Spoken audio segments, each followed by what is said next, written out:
Today on the show, we discuss the prospect games and the red versus white game that happened at Van Andel Arena.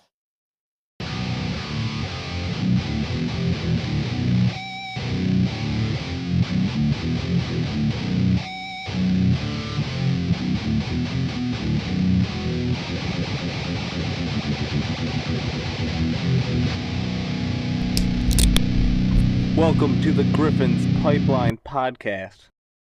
Welcome back to the Griffins Pipeline Podcast. We are brought to you by the Hockey Podcast Network, and we are sponsored by DraftKings. I'm one of your hosts, Connor. And I'm the other host, Kyle. We're show brought to you by the fans for the fans. We are not officially sponsored by the Red Wings or Griffins. We do this show for fun. We do the show to bring you guys the information that you probably don't normally get from the Grand Rapids Griffins if you're just searching about the Red Wings. So we had some good times this past week at the Van Andel Arena. The red versus white game came to town, and the Detroit Red Wings team and fans showed us a great time here in Grand Rapids.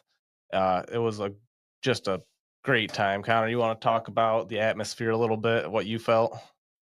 Yeah, so just pulling into the parking ramp already, I was like, all right, here we go. Got the stomach drops, And then walking up to the line, just like, whoa, there's a lot of people here. I walk over, is this season ticket members? And everyone's like, yeah. It was all the way down around the corner, down the street. So we got in there. Every season ticket member seemed to make it. I'm sure a mass majority were there. Along with them was the sea of red of Detroit Red Wings fans. So many Red Wings fans everywhere.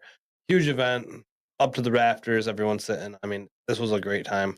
The nostalgia and just hockey being back, summer over.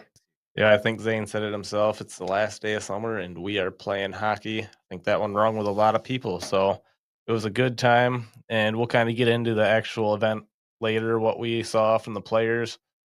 But first, we got to cover some of the things going around, like the Centennial jersey has finally been released. The 100 years of Red Wings hockey never looked so good. Yeah, it's really nice, and it's got little things all throughout it, like the stripes represent the Falcon, the Detroit D on the pants represent the Cougars, the previous periods of the team, and it all combines into one really cool jersey, and it has the original winged wheel right on the front and the Centennial logo on the shoulder. I mean, I love it. I give it a 10 out of 10. My favorite part of it has got to be the leather editions. The leather captain's patch looks just so nice, and the gloves to go along with it. It's a good old school look. You can tell they really thought about this one. So I think they nailed it. Fans are super happy. I'm sure these ones are going to sell out, and they're going to be stitching up these jerseys for a while to come. So, in more local Grand Rapids news here, we got Nick Andrews was cut from the Red Wings training camp roster, so he will be sent down to the Walleyes roster now. So good luck with him down there in Toledo. I'm sure we'll see him in Grand Rapids eventually. So Cross Hannes, Brogan Rafferty, and Hunter Johannes have all departed from the Griffins organization as Hannes signs a PTO in Dallas, trying out for them during this preseason. Brogan Rafferty signs in the Swedish Hockey League, the SHL, across seas. So another one of our veterans joining the players across seas. And then Hunter Johannes signs in Florida on a PTO. So best of luck to Hunter Johannes down there. Yeah, Hunter Johannes going. I mean, he was a big physical presence for us, especially during the trade period time. And then Rafferty, it's always hard to lose a veteran like that. I mean, sometimes he had some defensive woes, and overall, his offensive production was amazing. And I'm hoping we got someone who can replace that production. Hopefully, ASP can step into that role and get us more offensive production up there. And then Hannes, he was a fan favorite up here in Grand Rapids. He's been here for a few years now. We always noticed he played really good with Texas. Kyle's been saying he should go play for Texas because every time he plays Texas, he lights it up.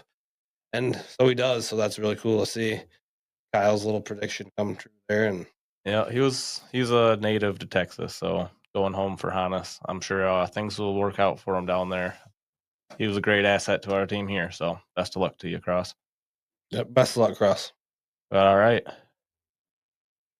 We can go ahead and talk about the prospect games.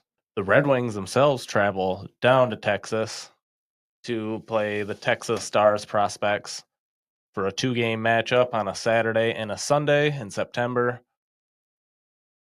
The actual results: we won the first one 6-2, and we lost the second one 6-5, blowing a third period lead that we were winning 4-2, and couldn't hang on to it. So we're not going to go too in depth with these. It's just a lot of matching up these prospects, getting them on the ice, and seeing what you see from them. So it really is the in depth look that you're getting at these prospects. Not a lot of the fans care too much what the actual results of the games are. So, what did you notice from the actual prospects, Connor? So I'm gonna highlight three things especially. So number one, Lombardi doesn't belong on prospect. No, he doesn't. He is clearly a little bit above everyone else there. I think he's more of the compete for a roster spot kind of thing. Well, the other thing, Shai Boom played amazing, looking really good in the prospect game, scoring twice. Absolutely beautiful shots and snipes from Shai Boom. Hoping to see that continue this year in Grand Rapids. And then Emmett Finney is who everyone's talking about. Starts out immediately scoring, just lights the fire to the Red Wings adrenaline. And for a 7th round pick, you can't ask for anything more. No, It's not at awesome. all. I think everyone in the fan base has been impressed with Emmett Finney, and just being able to come in on the prospect games and light it up just like that first thing. I mean, that's how you turn the hype on. So, yeah, I'll highlight that too. And a couple other things I'll point out is Shai Boom. Yeah, scored as many goals in these prospect games as he did all last season for the Griffins. So hopefully that's a trend that continues. We'd love to see him taking shots like that for us here throughout the regular season. And then the Bantle beatdowns begin. So Carson Panel's out there looking physical. He's looking like a 6'5" presence that you don't really want to mess with on the ice. So that's good to see. If now that Hunter Johannes is gone, we're going to be looking for someone to kind of take that role. And looks like Carson Panel will fill the void very well. And then one other thing I got to point out is Rudy Guyman went scoreless in his first 2 periods here. So good job to Rudy Guyman, and he looked really good in his first his first 2 periods here, getting lots of shots on by Texas, lots of scrambling shots where he had to reach over and make quite a few different saves. So good look out of him. I'm excited to see the potential of him coming over at the end of next season as well. So that could wrap us up for the prospect games. We don't want to get too into it. You look too into it, and it's probably not a good thing. So we can go ahead and we'll get into the DraftKings ad, and when we come back, we will talk about the Red versus White game. NFL fans, what's your favorite touchdown? For me, it's the next one. Because with DraftKings Sportsbook, an official sports betting partner of the NFL, every touchdown could bring you closer to cashing in. From first-time touchdown score to anytime touchdown props or the thrill of live in-game betting, every snap is loaded with opportunity. Here's the best part. Bet just $5, and if your bet wins, you'll get $200 in bonus bets instantly. Maybe you're just getting that feeling that Jared Goff is going to throw Amon-Ra St. Brown that next touchdown. Or maybe you think that Detroit defense is going to stack up against the Joe Burrow-less Bengals. If I had that feeling, I'd take that to DraftKings Sportsbook. And don't forget, you can bet on the Griffins too. Your team hitting pay dirt pays out to you. Download the DraftKings Sportsbook app and use code THPN. That's code THPN to turn $5 into $200 in bonus bets if your bet wins. In partnership with DraftKings, the crown is yours. Gambling problem? Call 1-800-GAMBLER. In New York, call 877-8-HOPENY or text HOPENY 467-369. In Connecticut, help is available for problem gambling. Call 888-789-7777 or visit ccpg.org. Please play responsibly on behalf of Blue Hill Casino and Resort, Kansas. Fees may apply in Illinois. 21 plus age and eligibility varies by jurisdiction. Void in Ontario. Bet must win to receive reward. Minimum -500 odds required. Bonus bets expire 7 days after issuance. For additional terms and responsible gaming resources, see dkng.co/audio. So, all right, Connor, we're going to talk about the Red versus White game here. So, scoring goals today in the 2-period event, we had Alex DeBrincat opening it up for the White team. After that, Soderblom put the white team up 2-0 with a 5-hole goal on Talbot. So Talbot kind of taking a beating early.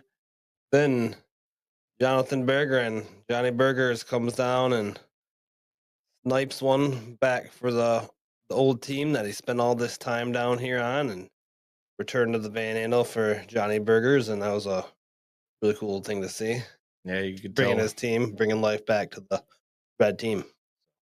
the white team would eventually make it 3-0 with Soderblom's second goal of the game, where couldn't tell you who made the play out of the corner off his knees, but got it to Lombardi. Lombardi made a sick little pass over to Soderblom to get him a wide open net on Gibson. Yeah, beautiful play there. Soderblom really impressing early, I've noticed. Not many things you can do to replicate that size, and that's realizing that, and he's stepping up and he's taking that next step, and he could be a top 6 guy. Yeah, Soderblom on full display as well as Lombardi. So the red team will make this a game as Larkin gets a pass up to a racing Lucas Raymond, and Raymond gets the puck over to a trailing Emmett Finney, and Emmett Finney on a 2-on-1 will get that one in the net. Emmett Finney showing us all why the talk is high on him. So the crowd ignites for that one. The game was 3-2 at that point. And I think the red team put a pretty good show on to try to tie it up. MBN had a chance right at the end, could not get the tying goal, but we went into the shootout regardless. They didn't even have they actually ended up only having one intermission. So it was immediately right after the second period. The shootout begins, 5-round shootout. Lucas Raymond begins. He comes right over the left circle and strikes on Pastava. Nothing Pastava could really do. That's a 1-up by the red Raymond. Yeah, and that one, you got to feel bad for Pastava on that one, getting Raymond shot one. So unfortunate for him, but White goes right back to Marco Casper. And Marco Casper sure took the air out of the building with his move on Kosa and tied this shootout right up 1-1. Yeah, really cool play by Casper. He had some really amazing stick handling there. Kind of just got it right around Kosa and yeah, personally my favorite highlight of the day. So 1-1 in the shootout so far. Move on to the second round. Dylan Larkin comes in and he's denied. Foul for the White. Yep, Alex DeBrincat comes in and is also denied, so a good round for the goalies here to back up their round 1 goals. Jonathan Berggren comes in for the Reg team in round 3. He goes wide right, finishes forehand right after a deke. Huge score. Love to see Jonathan Berggren come back into the Van Andel and ignite the crowd like that. Yeah, and he scored in the game, and getting a shootout goal too just kind of stacks on why he is back on the team this year. I know a lot of people are kind of questioning it, and good to see him reignite that fire. So wish him a good preseason. So White. Yeah, White will come in, and Showtime comes down for an attempt on Kosa. Makes like 20 dekes right in front of him, but unfortunately Kosa stays solid and gets the puck from behind him as Patrick Train tries his trickery on Sebastian Kosa, but Kosa denies him, so good to see there. So we got Red Wings 2. So after 3 rounds, Red is leading the shootout 2-1. Then 4th round, we got for the Red, Nate Danielson comes down and makes a quick shot, and it doesn't make it past the goalie. The puck kind of falls off and stays in the crease there, and no goal for Nate Dog. Yeah, it looked like it might have gone 5-hole, but just didn't make it across the goal line. So good save by Pastava there. And then it'll be Andrew Kopp to tie this one up with a sick backhand goal for his right shot. Kopp being the right-handed shot, come down with a nice lift and just gets it right under the crossbar, roofed it on Sebastian Kosa. So Yep, right off the ceiling, backhand, beautiful. Real nice to see there by Andrew Kopp. So round 5, we got Carter Bear taking the reins for Red. He comes down, and it looks like he could have almost scored, but it looks like he missed the shot. Could have been really cool if he did dial that one in, but keep practicing. That'd be really cool to see in the future. Yeah, just ran out of room on the left post. So Rasmussen comes down for the white team. Cannot beat Sebastian Kosa, as looked like Kosa was getting kind of locked in here. So we got the 6th round now. We got JT Confer for the Red comes down and misses. No goal. And then Soderblom for the white team comes down, tries to get Kosa with that reach. Both of them being extremely long gentlemen. Kosa was able to get his pad out to make that save on Soderblom. So tall denied tall there. Good play by Kosa. So for the final round of the shootout, we have Michael Branson Nygaard for the Red. He comes down, and it looks like he gets a little too fancy, and he gets poked. Puck goes away. Good play by Pastava to seek that one out and make the good play and poke it out. Yeah, a little bit of a fumble by MBN there and just canceled out by the goalie. So would have loved to see a little bit more there. But unfortunately, you get one chance, and that was it.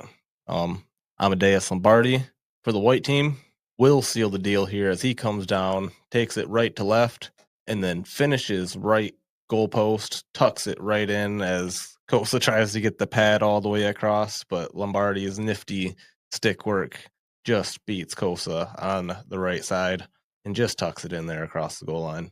Ever so smooth. This is my highlight from the Red and White game, ending the game, wins it for White. Yeah, you can't complain out of a 5-round shootout. We got 7 rounds, and honestly can't believe that Lombardi had to make it to round 7 to get that one in there. I honestly think they should have just gave everybody one shot. That would have been fun. And then tally the total, obviously. It was fun either way. My only complaint was I feel like it went pretty fast. Oh yeah, it went so fast. Hour and a half of seeing, some of your favorite Red Wings and some of the legends that unfortunately a lot of people were unable to get the signatures for. They told the public that doors opened at 2 p.m. and the signatures were supposed to go till 3 p.m. Unfortunately, they were cut off a little early, but we'll talk about that later. Still a great time down at the Van Andel Arena. The atmosphere was electric. Everything was a great time.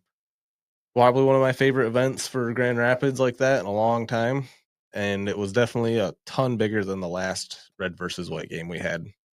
Crazy. It's been a long time. It's a great thing to bring back. I hope we can keep it here every year. It brings a lot of revenue to the city. And it's just a fun time for us Grand Rapids people who don't always get a chance to go down to actually see Red Wings. Yeah, it sounded like the players really liked the environment too. Being in front of the 10,000 people, you can fit a little bit more of a game type environment in the Van Andel opposed to the Traverse City ice rink at the center ice arena. And yeah, it sounds like the players were just a little bit more excited. It was a little louder, gets them a little more ready for this preseason that is right around the corner. And a lot of these players are ready to shine and ready to make a push for the roster. So super exciting stuff here. Yeah, I think my main observation kind of is that in the past years, you almost got a couple guys you watch but I feel like this year you have all these dudes, like, you never really know who's going to make the team. It's just till the last week, and then the dudes getting sent to GR just come to GR, and it's like, all right, I'm on GR, and the Red Wings guys go to Red Wings, and Griffins got like a week to scramble and get ready, and it's absolutely crazy. Yeah, so the excitement's going to come down to the line here. A couple players we missed. I didn't get to see like Alex Doucette or Justin Truscott.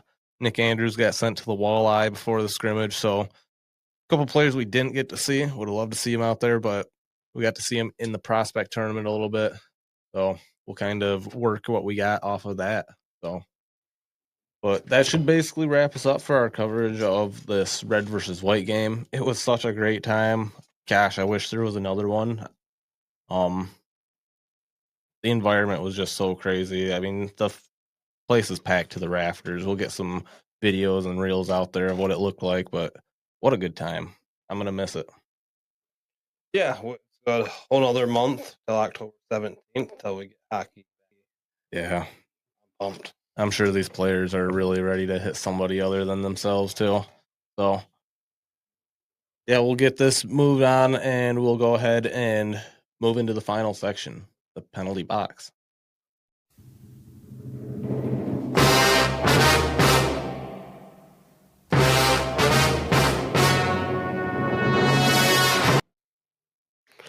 This is the final segment of every episode, the penalty box. In this segment, we like to pick the biggest idiot of the week and throw them into the sin bin for a 2-minute minor, 4-minute double minor, 5-minute major, or a game misconduct. Kyle, who are you throwing into the penalty box? So who I'm throwing in the penalty box today, it's going to be the online stream from the Red Wings website for these preseason games, including the prospect games. I mean, we're getting late starts, but what really gets me here is the highlights during the game. Right in the middle of our offensive zone power play, we're showing highlights from the other team or a good save by our goalie or whatever it is, but like you can't do that during the game, man, not live. We all want to see the highlights, just put them in there at a better time. But I'm going with the 4-minute double minor here for the online stream. The late starts and the highlights during the game. Yeah, it's really just not fun to miss the goal because it seems like every time they do it, it's during a goal. Or the whole play that leads up to the goal. Yeah, so they're like, oh, and they don't have the replay right away. Yeah, and then you have to watch the replay later during the game while other things are going on. Yeah, so I agree with your induction to the sin bin here, for sure. So what do you got for the penalty box today, Connor? So I'm gonna throw in the red and white game. The autographs got cut off early. And the email they sent to season ticket members, it said from 1:45 when the doors open for season ticket members till 3 o'clock, pretty much when the game started, the autographs would be going. But I was cut off before 2 o'clock. I was also cut off before 2 o'clock, and I didn't make it in as either. So I think there was a lot of the regular Griffins fans that I see around that didn't have a chance to get their autographs from the Red Wings legends. So I understand why you're throwing them in the box as well on this one. I mean, I get it. I mean, obviously, they want to make the game on time too. But maybe they should have mentioned that in the email or something that, oh, the first couple people will get autographs, not like, oh, we'll be doing it for an hour. Because we showed up, we had to wait in that long line, like I was mentioning. And yeah, we waited in line and we got there to pretty much get told, yep, no more autographs. And it was about the time they started letting the general public in. Yep. I don't think anyone from the general public got an autograph, so it was a little unfortunate. Obviously, it was a mass crowd that possibly, the game was sold out, so they had to expect it in some way, shape, or form. But man, that place was packed. Yeah, and we can't blame the Griffins because I don't think they really have control over this. So anyone blaming the Griffins, it's not really them. I think it's the Red Wings. We're like, oh, we're going to get to the game. How are you going to tell a Stanley Cup champion, oh, you have to sit here longer? It's like, no, I'm going to enjoy my time too. I signed some autographs. It is what it is. I mean, I just wish it would have been more clear on if you're not there, the first 50 people, you're not getting an autograph. So have fun in the penalty box. Whoever is responsible for this mass confusion. But yeah, we move on and we'll be all good. So we're throwing the Red Wings in the box twice here, so it looks like they're gonna have to win a Stanley Cup. Yeah, we're filling the sin bin with the Red Wings members here, unfortunately, today.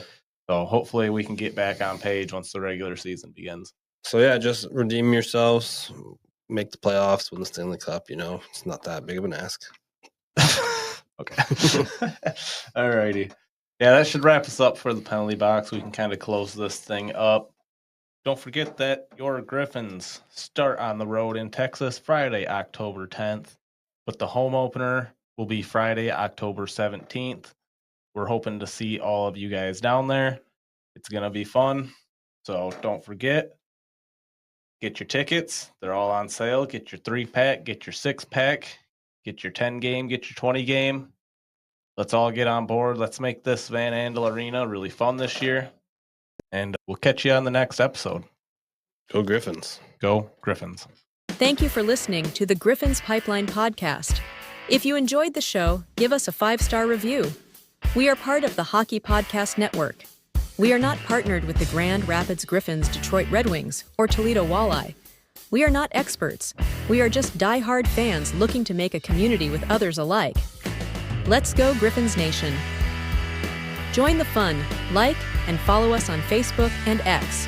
Or call into the show and have your opinion heard 1-616-319-1175. Thank you. Grand Rapids Griffins, Toledo Walleye, and Detroit Red Wings. Players, coaches, websites, and social media. Thank you AHL.com, NHL.com, ETL.com, EliteProspects.com, and anyone else putting out information on the teams. Until next time, go Griffins. Go Red Wings, go Walleye.